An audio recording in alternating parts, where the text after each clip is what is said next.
Miss Emma's. Okay. Yeah. Oh, this is Miss Emma right here? So let me tell them about Miss Emma's. Bet. Miss Emma's was created in 2012. It was created for people who have lost their hair through some sort of struggle, medication, stress, after pregnancy, chemotherapy, alopecia, and much more. This is a Black-owned company. They started small, building relationships with hair salons and barbershops. And they believe if everyone loves their hair, they will definitely love their self more. They also have a 90-day money-back guarantee. They ask that people use the product or products every day to see maximum result. At Miss Emma's, they value results and are truly invested in changing lives through hair growth. And all of their ingredients are 100% natural.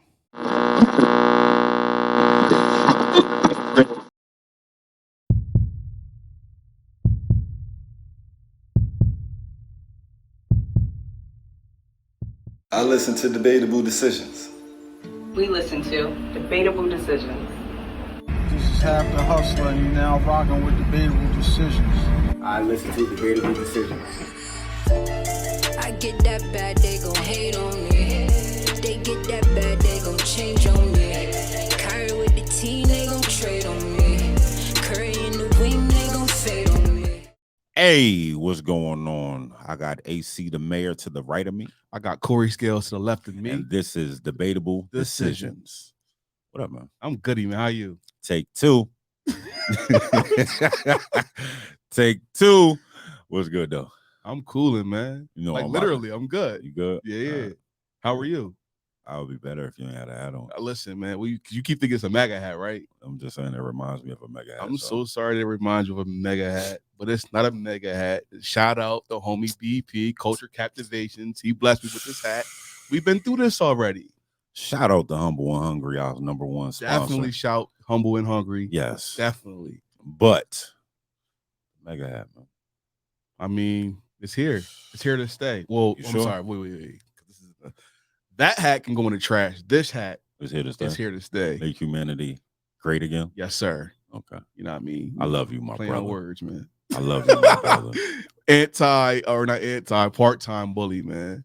You really gonna run with that? I am. Gotcha. Yep. Today I am for sure.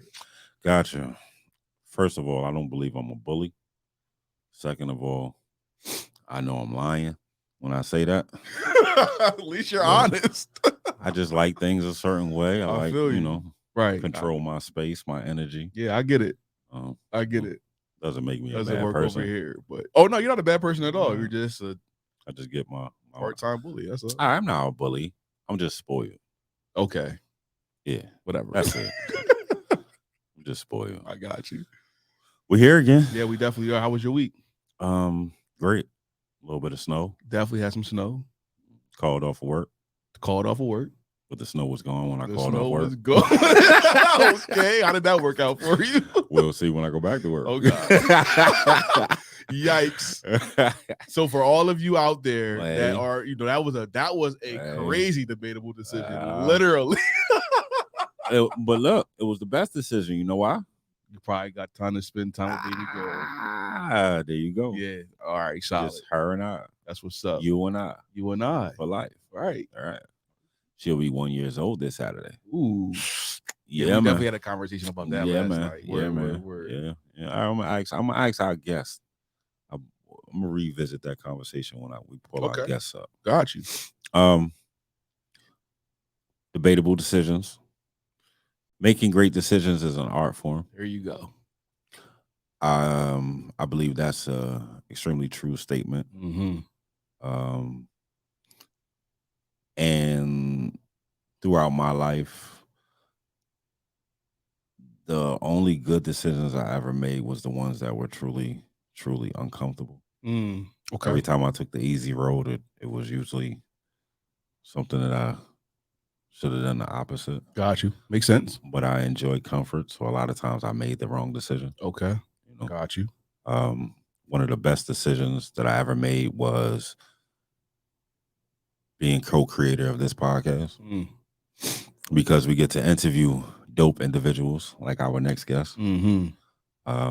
Our next guest, I believe, can teach folks that is more to just being famous You can be in entertainment, and you don't have to be the entertainer. Exactly. I got you. Actually, I believe he's the one that kind of helps make the entertainer look good. So that's what's up. Our guest today, we ready, producer? I'm excited.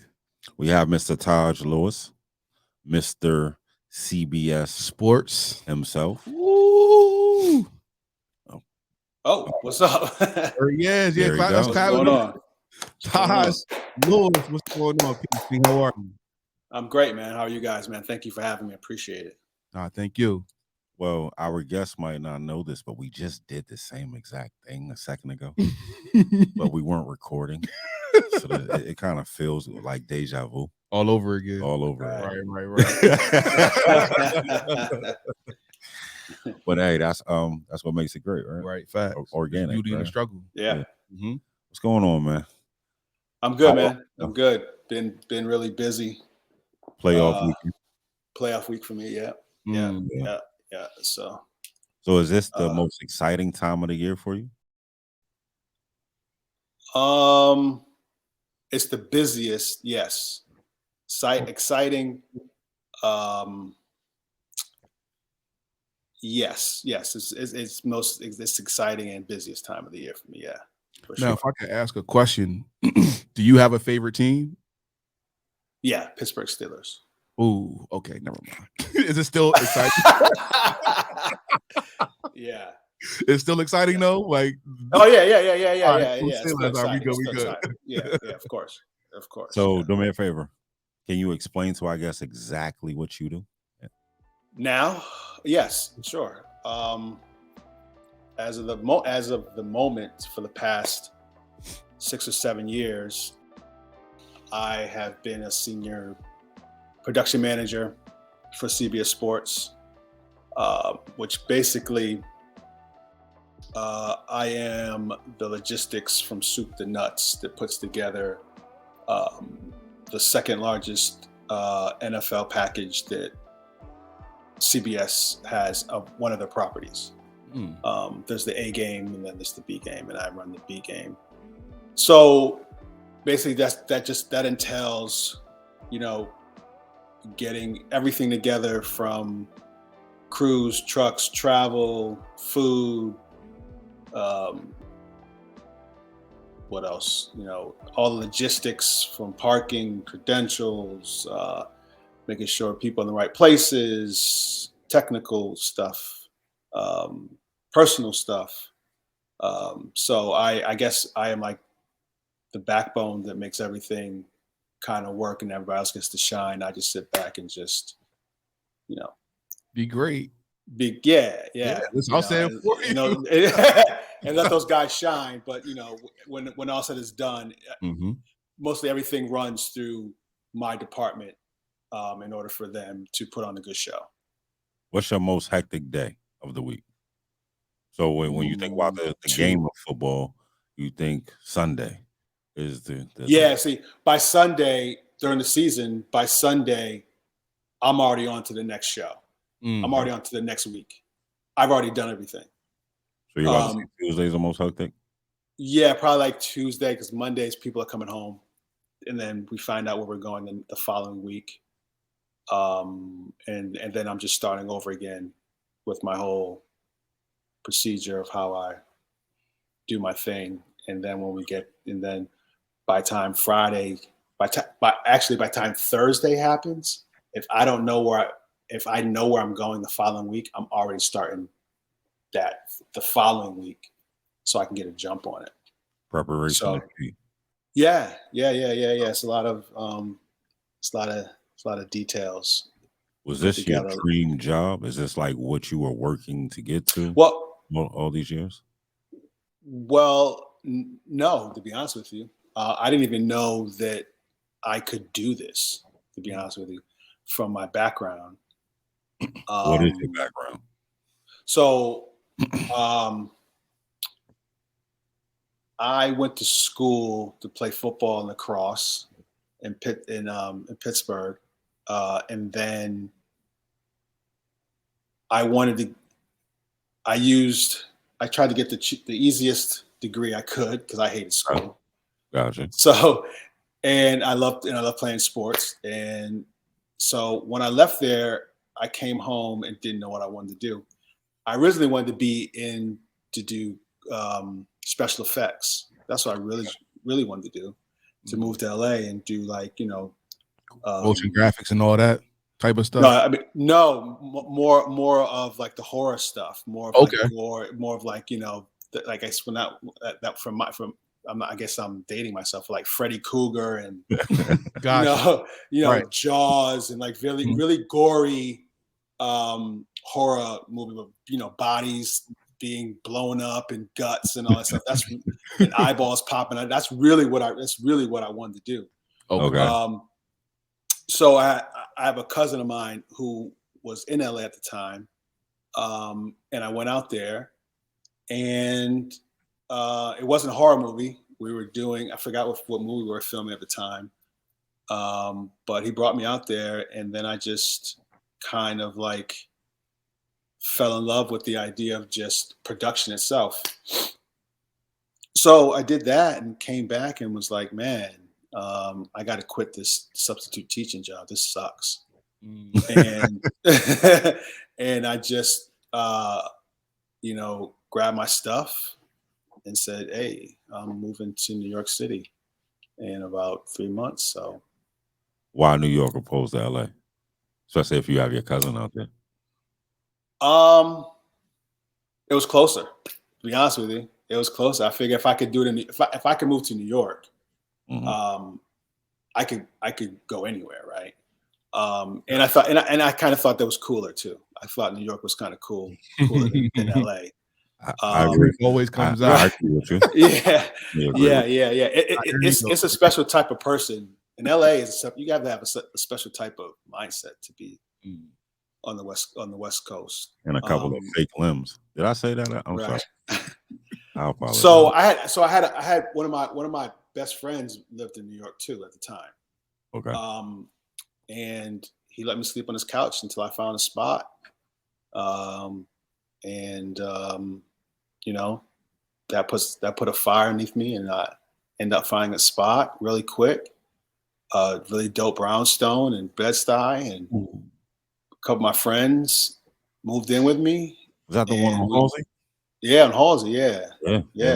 Okay. Yes, and man, that spot has a lot of memories, man. That spot was, I grew up a lot on that street, and so I started. when you left Pittsburgh, right? Yeah. Went to New York. You were substitute teaching in Pittsburgh. No, when I came home, I'm from Hartford, Connecticut. So when I came home, substitute teacher. I was a substitute teacher, and that job was just like, for my nerves, and like I wasn't going to the same place every day. You couldn't be set, I couldn't be set. So it's like you got to wake up at 5 o'clock in the morning to get a video, to get a call to see like what school needed. They had a position open, and then you would just go there, and it was like it wasn't like a solid foundation that was going in somewhere every week. And honestly, it was just something I need. There's something that I just fell into. Yeah, help me survive for the time. Yeah, you know what I mean? So you moved to New York. Sure. To what? So when you moved to New York, what was the plan?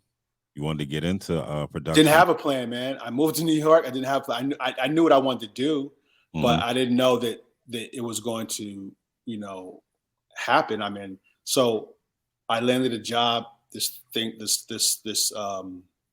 show called Third Watch, which was like the first from the Sun. From the Sun. No. The Third Watch was like the first ambulance and fire show. That's after it was like the first one that combined the two, right? Okay. So I did that, and I was a location scout. And I had a really boss, but I'm glad I did, right? And the reason why I'm glad I did, because he taught me a lot of things not to do and things to do. Okay. Gotcha. And then he ended up working for me like like 10 years later, he asked for a job from me. I gotta ask, were you so boss back? No. I showed him love, son. I showed him love, and I think that probably like, you know what I'm saying? Because he was waiting for it. I'm sure he was waiting for it, right? You know what I'm saying? I'm sure he was waiting for it, but showed him mad love, and I think that kind of threw him off. Okay. So I did that for a while, and then I broke out of that and just started doing as a production assistant. And as a production assistant back in the 90s, that's when, you know, music videos, when the budgets were millions of dollars, right? Mm-hmm.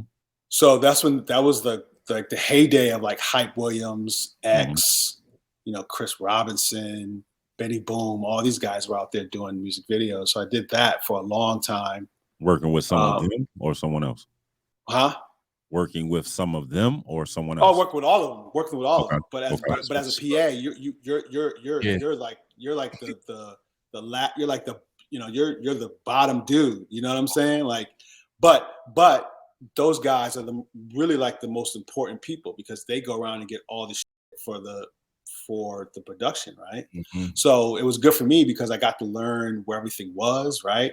I got to meet people and kind of like form relationships with all these people because I knew that one day I would be the one that needed all that stuff to do my own stuff. Yeah. What's the difference between a production assistant and a runner? Or are they the same thing? Same thing. The production assistant, I'm glad you asked that because I didn't know that, because I didn't know it either. So a production assistant is the same thing, but there's film, and then a runner is more for television. Okay. That's the only distinction, but they basically are the same things. They basically are the same things. Perfect sense now. Right.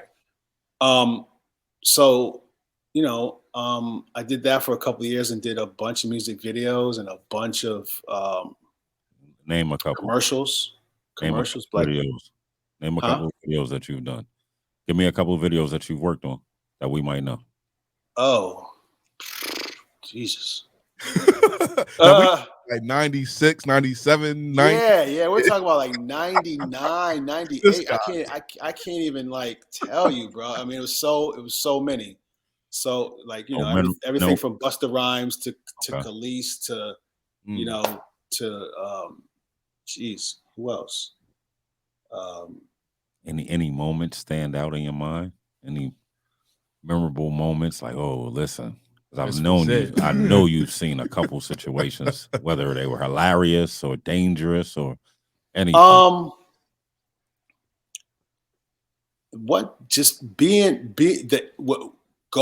Being in the same room when 50 was at his height. Okay. And having his entourage and all his people around you. The energy in that room was crazy. Yeah, it was like if you see Get Rich or Die Trying, it's like when you see those certain moments, like when he's about to rise and he's on top, like it's like the energy in that room, man. It's real. Gotcha. It's real, and you see that he's the truth. Like there's no like, you know, wankster. You know what I'm saying? Like it was some real dudes in there that was like that will die for this dude. You know what I'm saying? He kept it 100 with him. You know what I'm saying? He had everybody from his crew, from his hood there, and you know, that was one of the moments that I really remember. Okay. I mean, there's tons of them, but it was so long ago, man. So, you know, after that, I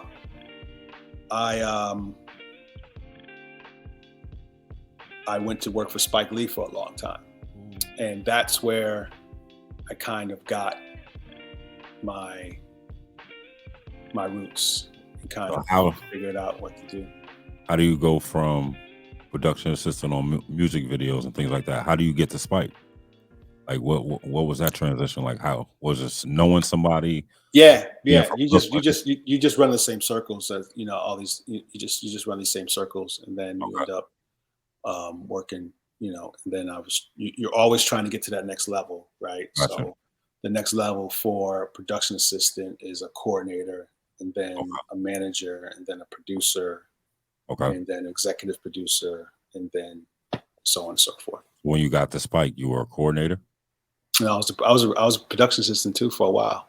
Okay. And then you trying to prove yourself, and then you trying to, so you're making this amount of money, you're trying to prove yourself so you can make this amount of money, and then you start learning the ropes. You start sitting down when you're done and learning what this person does and how they do it, and you start asking questions, and then you know what I'm saying, and then certain people leave, and you try to say, "Yo, just give me a shot," and then somebody gets sick or somebody takes another job, and that's the key. The thing about that industry as being a freelancer is when you run these certain circles, right? Mm-hmm. Once you leave a circle, somebody else jumps in there, and then you get on this run, right? You know what I'm saying? You go on this run, and you do like a couple of years on this run, and then it may dry out, and you got to find another circle. But the circle that you left, obviously somebody's filled that spot, right? Mm-hmm. So that's like a constant cycle. You're just trying to stay fluid with all these circles, so because you make money, because as a freelancer, you're just as good as your next job. Mm-hmm. You know what I mean? And it's not like a steady job. So after this one job ends, you got to try to find another one. Okay. So that's the life of a freelancer, and it's back in the 90s, in the 2000s. That's the way it was. I mean, not the way it was, but as a guy with no kids and nothing to really hold me back, and I was only living for myself, it really didn't matter. Is there a such thing as a non-loyal freelancer in the industry? Non-loyal. Yeah, I mean, because you are a loyal freelancer. Well, I mean, a loyal freelancer is not. Honestly, either or. I just know there's been so many conversations that Corey and I have had along the lines of understanding your situation at the moment and not always trying to dip and dab in anything. So being an opportunist.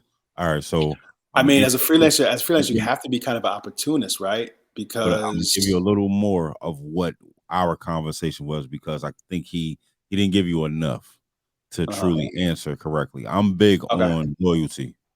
For sure. So that's fair. A lot of times when we're creating a situation, for example, this show, I was always looking to build a team.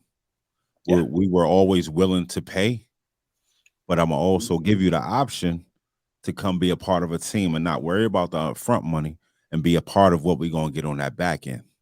Okay. Right. That's what loyalty is for me. That's what I'm looking for as far as team, more or less partnerships.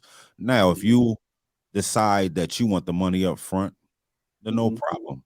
But I'm not going to look at you as team right now because we're in the beginning stages. It's just my way of doing things. I could be wrong.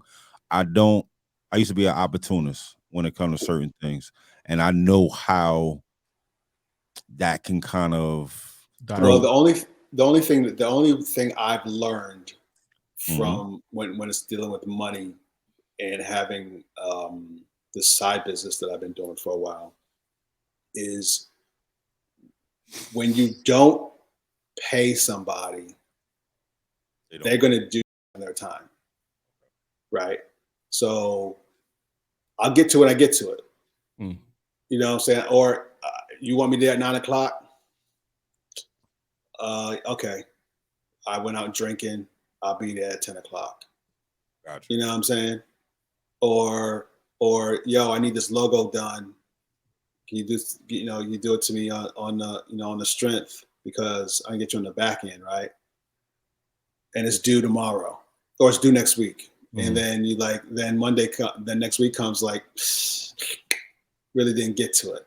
You know what I'm saying? But if you're paying somebody, there's a contract. You know what I'm saying? There's a contract, a verbal contract, a written contract, or there's money involved, right? So now they're more inclined to be on time. They're more inclined to get stuff on a date that you set.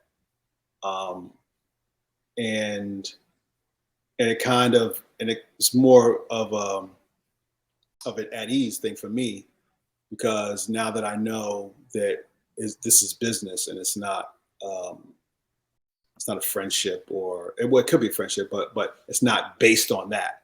You know, so I'm paying you for a service. So you can still be loyal, like that, like the person who's late can still be loyal, right? But they're not getting paid, so there's like no incentive. Okay, that's what I've learned. I got you. Well, maybe I'll make some adjustments. No, listen. That's what we balance each other out. Maybe you stay where you at on this, and then I'll stay. We always. It's dope because where we are in the process is exactly where we're supposed to be. Yeah. So for sure. You know what I mean? And everything that we said 6 months ago was going to happen. What's the slogan? There's no overnight success, right? Right. You know what I'm saying? Like, people have been doing this stuff. When you see somebody breaking out, they've been grinding for a long time. You know what I'm saying? And when you guys do your thing in 5 years, and you guys are get on one of these iHeartRadio or one of these mega podcast platforms, you look back at this and you're like, see, remember when we had to pay somebody, blah, blah, blah, blah, blah. And, trust me, because when you get there, they want their money. Everybody wants their money. No question. So, but I get if you don't have it and you need a solid, that's fair. But honestly, it's all right. We're in a smaller market, right? We're in we're actually trying to create the industry here. So you have musicians, you have fashion. You mean where you live at, where you guys live? Where we are, here in Harrisburg, Pennsylvania. Here in Harrisburg, Pennsylvania. Yep. So we are trying to create industry, and what I laugh at, and I could be totally wrong. It's just my perspective, my point of view. Come buy my CD. Come buy my CD. Now it's, come buy my T-shirt.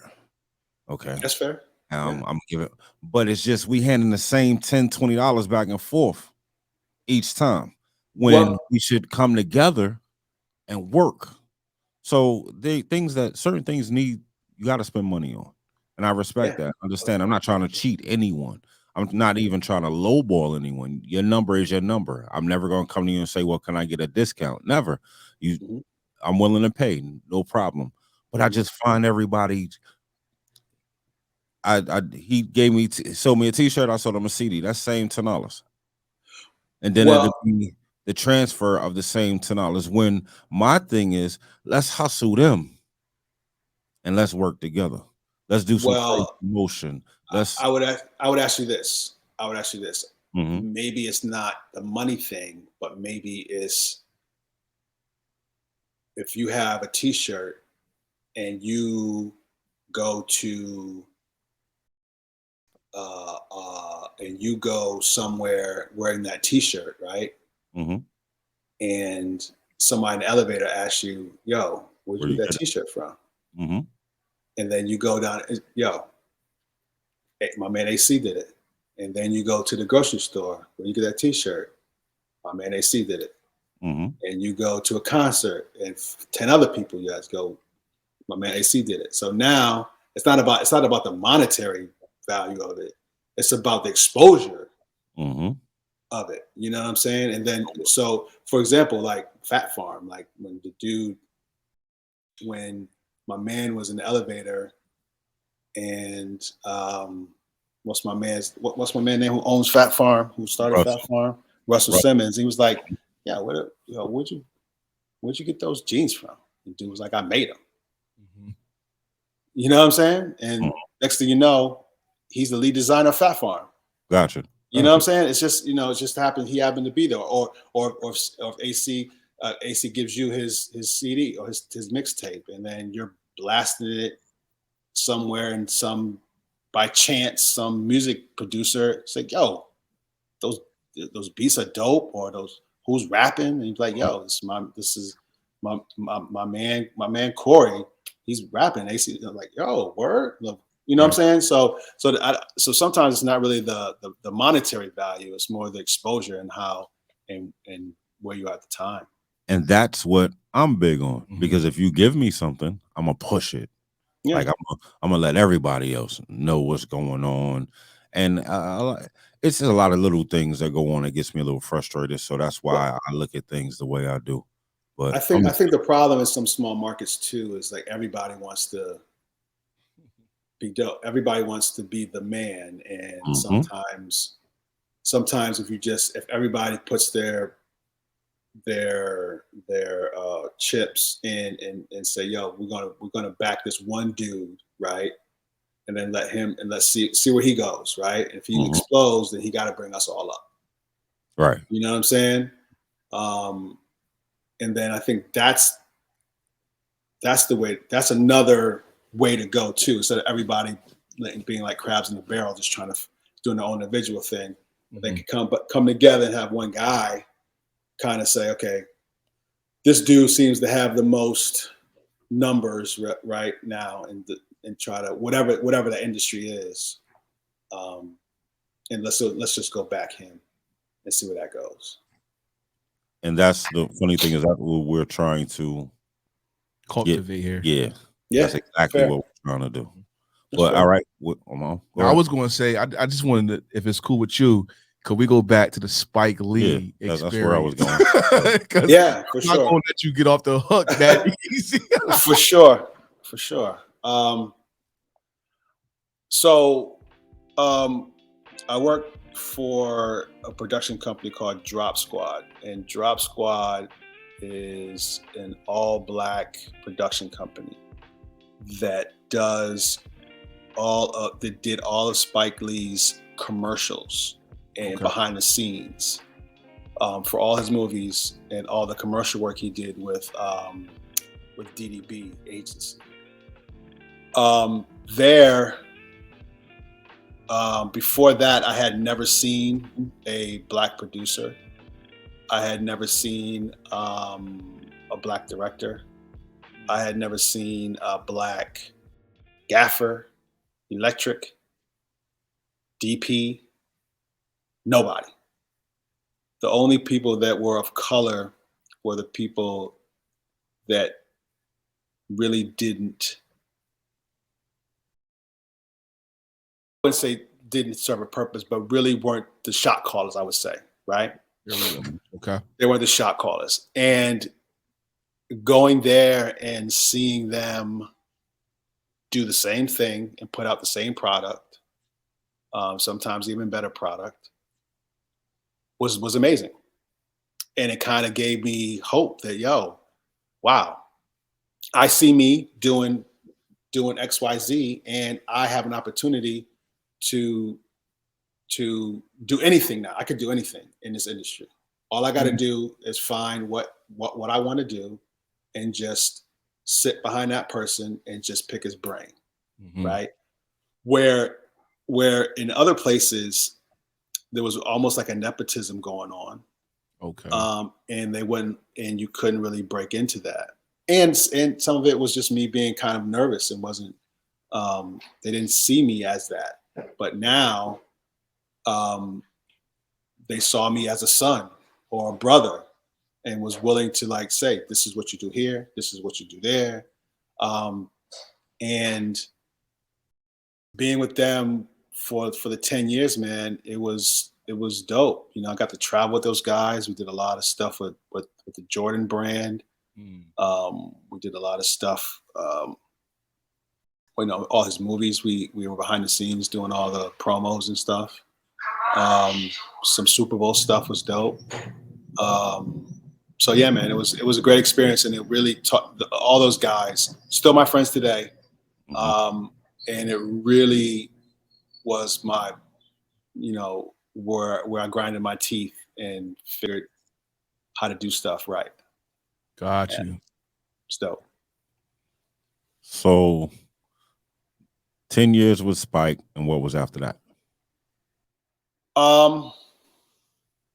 MTV. Left I left Drop Squad 2000. I don't remember, 5 or 6 or something like that. Okay. And started working at MTV. So my job at MTV was kind of same situation I was doing now. And my flagship, I worked on Cribs for a number of years, News and Docs. That's when MTV was like at its peak, right? Did you work with Sway? Did you produce that stuff? I work with Sway. Sway's a cool dude. Right. One of the greatest to ever do it. Yeah, man. It's so funny, dude. Like he's really down to earth, man.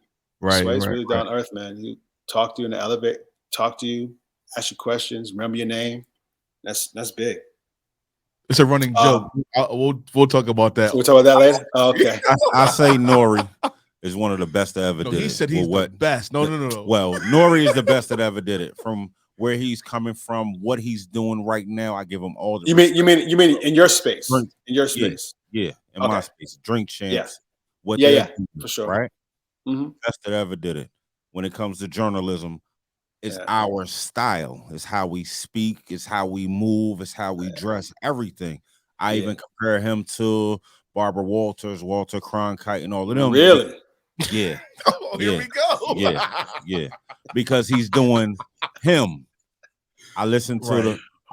What you mean, right? No. I'm agreeing. Stop touching me. I'm agreeing. I told you that part-time bulliness. Here it goes. It's showing. The only problem I have with Nori is he cuts people off. Right in the middle of some good. Right in the middle, like a great story. He'll just cut them off and just go a different direction. I'm like, yo, shut the fuck up and just let this dude finish. He does it all the time, and he's even admitted it. He does it all the time. It's not ADHD. What does he say? He says I'm dyslexic. That has nothing to do with. What does that have to do with cutting people off? That's his. No. I'm saying that. No. That's his thing. Yeah. Because he says people's names wrong. So his running joke is I'm dyslexic. I tried to make the connection, but it was the wrong connection. He says I cut people off in conversation all the time. Oh wow! I think about that just now. So maybe that's why I like Nori. That's why you That's why you like Nori. You guys are, But anyway, I'm sorry. No, it's all good. MTV. Continue. Yes, please. Oh, right. So yeah, grinding my teeth at MTV. Like I said, worked on Cribs, News and Docs, VH1 News and Docs, couple of VMAs, and did that for a while, and then I got laid off, and then that was the scariest part. Because I just had I was getting ready to get married. Okay. Just had a baby, already had a son, and had a solid, 9 to 5. And that's why I took the job, was because I was getting ready to have a baby and had a family and wanted something stable, right? Didn't want to do the freelance anymore. So when I got laid off, that's when the grind started to happen. I had to think what I'm gonna do, right? So I started my own business and started producing, got with some of my boys that were PAs too. Okay. And those dudes didn't want to be PAs no more, man. So they were like, scrounging, and that's when it's on film. Still, you know what I'm saying? So we would go out and try, like, steal film and and try to make movies, man, and try to make dope stuff. And what was the name of that company? My company was Film Sabotage. Okay. And I started that like right after I got laid off. and digital was just starting, right? Yeah. Digital era was just starting. And I got with a few of my friends that were, everybody wanted to be a director. I wanted to be a producer. So it was a perfect match. So we just grinded, started doing our own thing. And next thing you know, I got the opportunity to work with, Clifton Bell, who's done a bunch of music videos.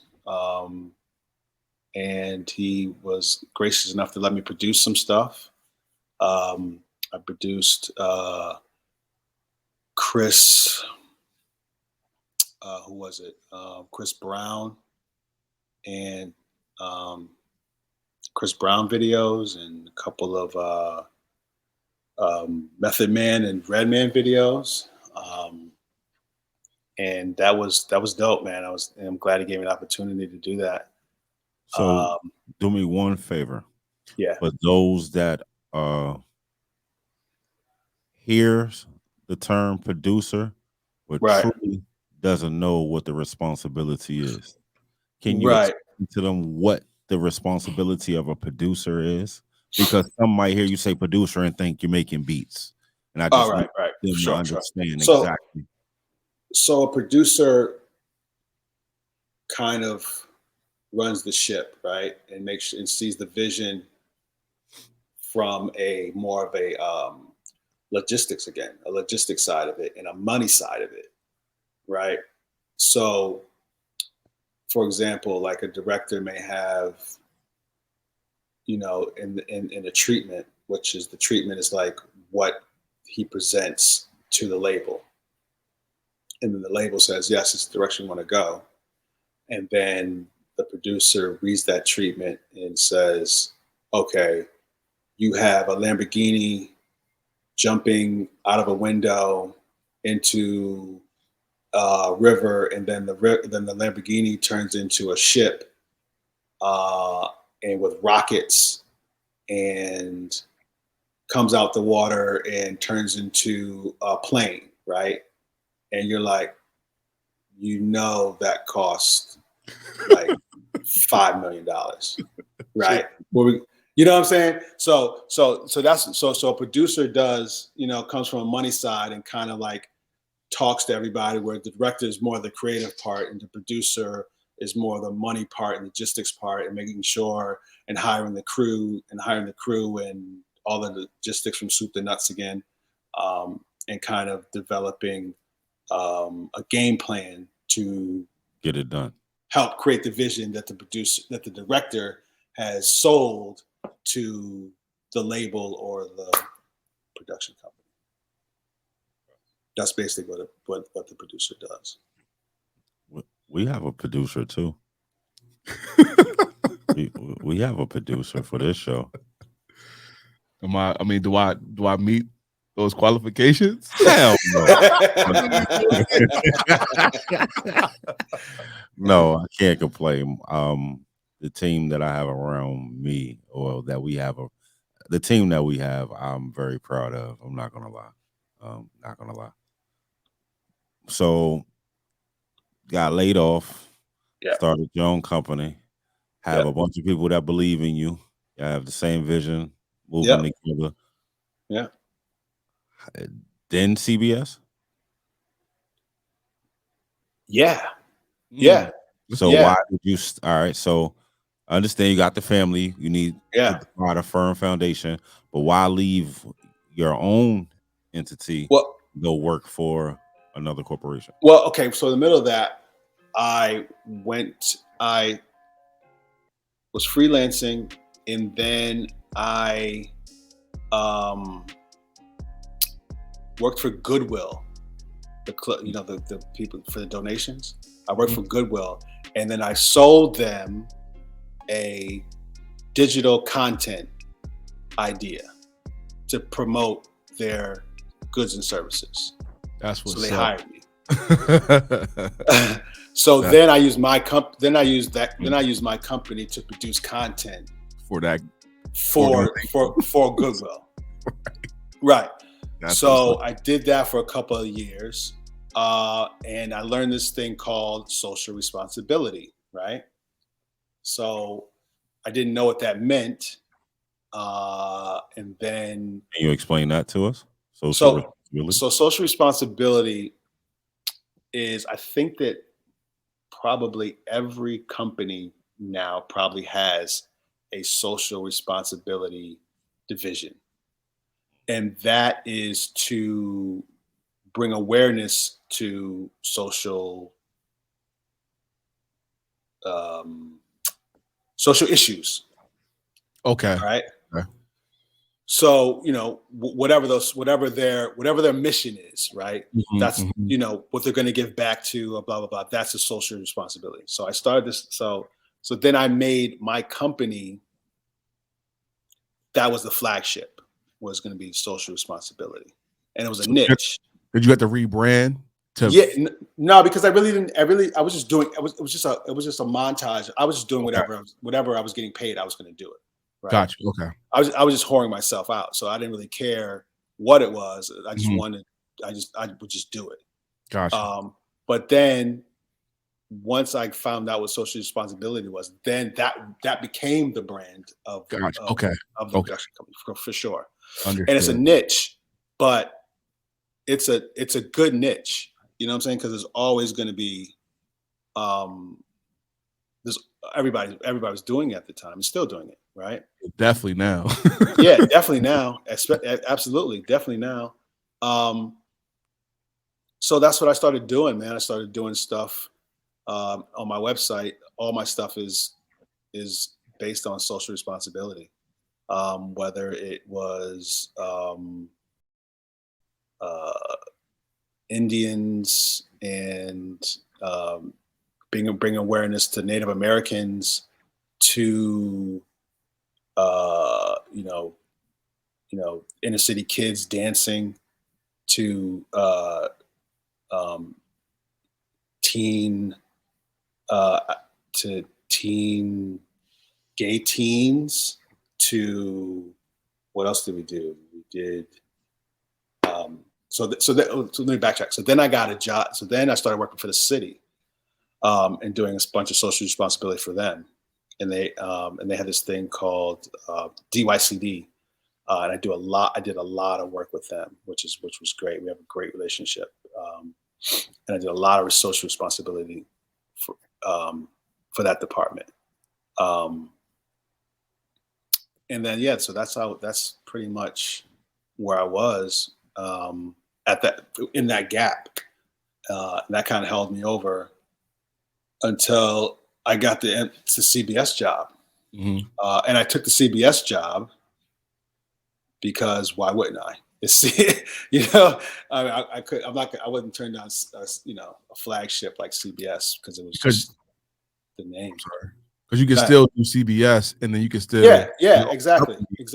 You know what I mean? So why not? Yeah. So how did that come about, the CBS job? I had a friend that I worked with at MTV, and we stayed connected. And he was looking for a production manager, and I met him. My interview was at the U.S. Open in Queens. Jeez Louise. I went and met him at the U.S. Open. We sat there, talked for 10 minutes. I left, and when I was on a train going back, I was like, "For those 7 train." Yep, the 7 train was like, "Yo, you got the job." Boom. I was like, "Boom." I was like, "Yo, this is amazing, man. This is dope." The stars align. Yeah, man. Yeah, and then I've been here ever since. So, how long have you been at CBS or with CBS Sports? I think since 2013. Okay. Yeah. So, and if I could ask one more question, because it goes to the social responsibility, as you know, especially with the NFL, I think Jay-Z actually really kind of pushed this initiative with bringing more awareness to Black issues. For you to have already been in that space way before now, how excited were you to see that? And have you been a part of any of those commercials, or any of that content? No, I haven't been in it. No, not part of that content because I'm dealing strictly with sports, so okay. I'm not on that. I'm not on the side of that in as far as the CBS brand is. But they are taking initiative ever since the whole George Floyd thing happened. They are taking initiative to get more people of color in the organization, and they're making strides. It's not an overnight thing at all. Right. No question. But you can see that they're making some efforts to bring in more inclusion with other groups of ethnicity to make to bring them in the fold and kind of become a more well-rounded group. But it takes time. Yeah, it takes time. It's not going to be overnight for sure. So, quick question, because we're going to kind of close it up in a couple of minutes. Young man or woman in Harrisburg, Pennsylvania, when they walk outside, they see a lot of the nonsense. You have trees, you have homes, but it's just not a lot of opportunity. They just heard our podcast with Taj Lewis on it, and now they want to be a production manager. How do they go about it? Are you telling them? Well, I would say this, man.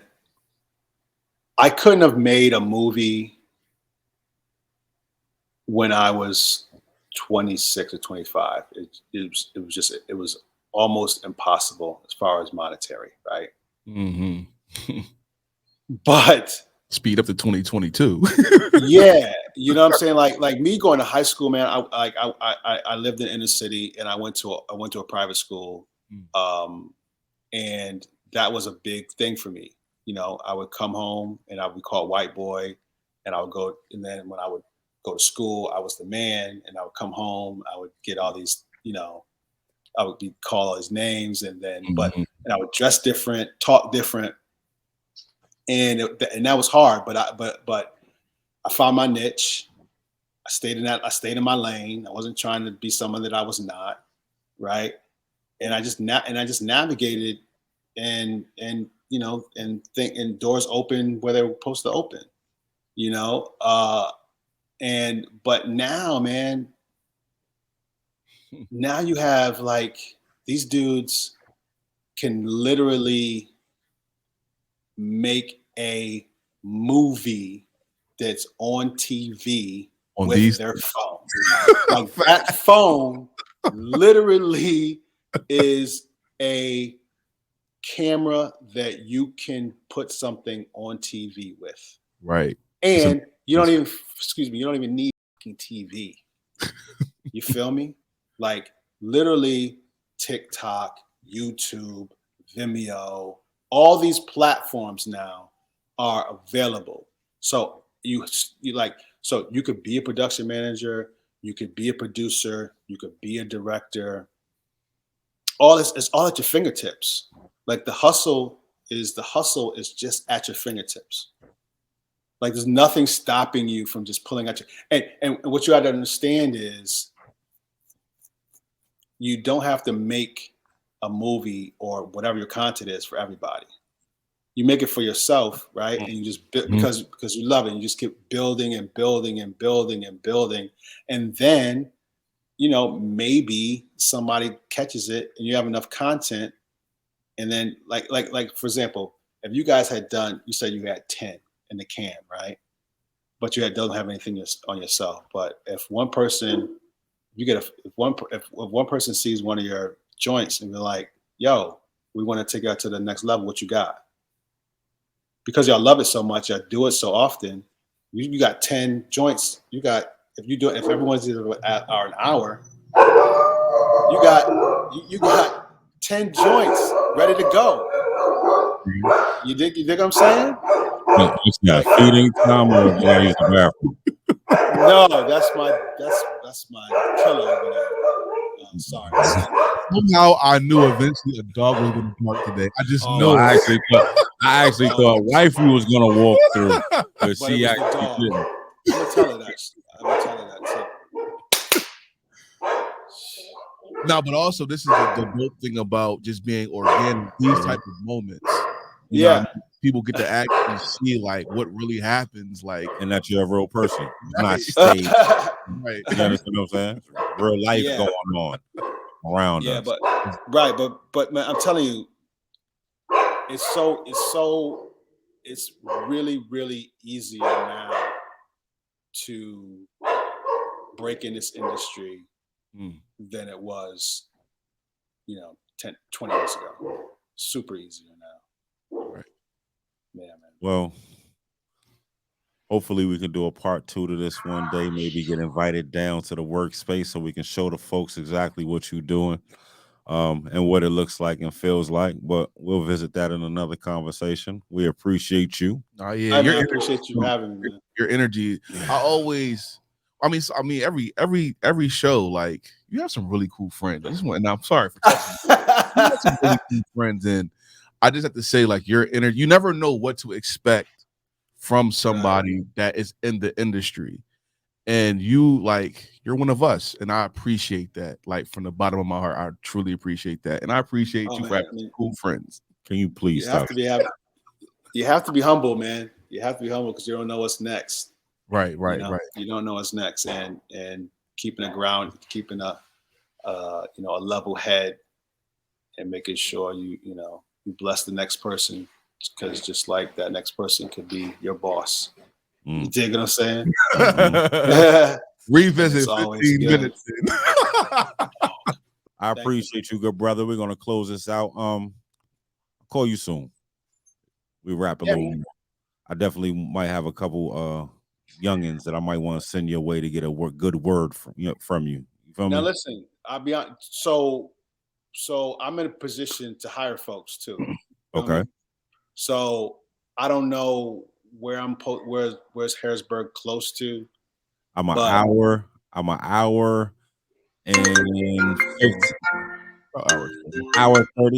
and 30 minutes from Philly, an hour from Baltimore, 2.5 from DC. I'm 3.5 from Pittsburgh.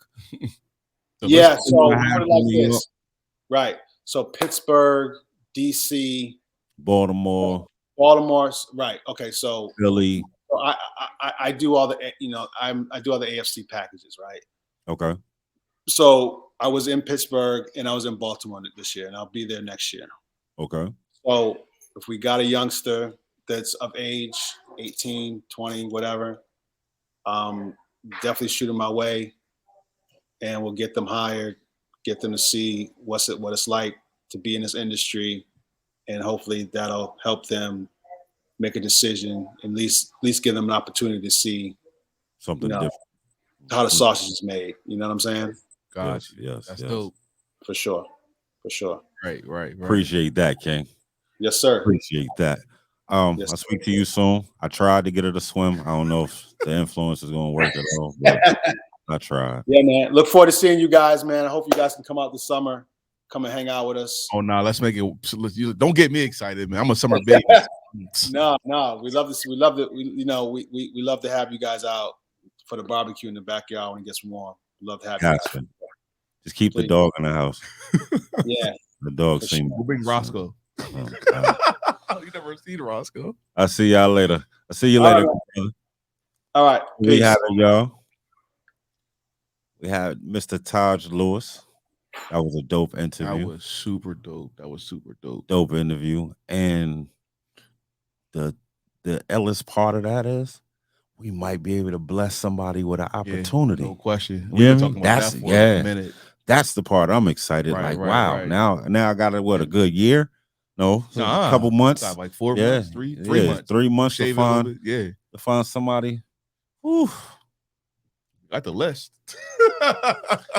There you go. But that was fun. Nah, no question. Dope energy, real mellow, humble individual. And the funny, he's always been like that. That's what's up. I can tell. Always been like that since the day I met him. Really, really cool dude. Someone that you would never know who or what by just having a conversation. You feel me? Right. So, but it's that time, unfortunately. And I'm gonna leave you with the regular.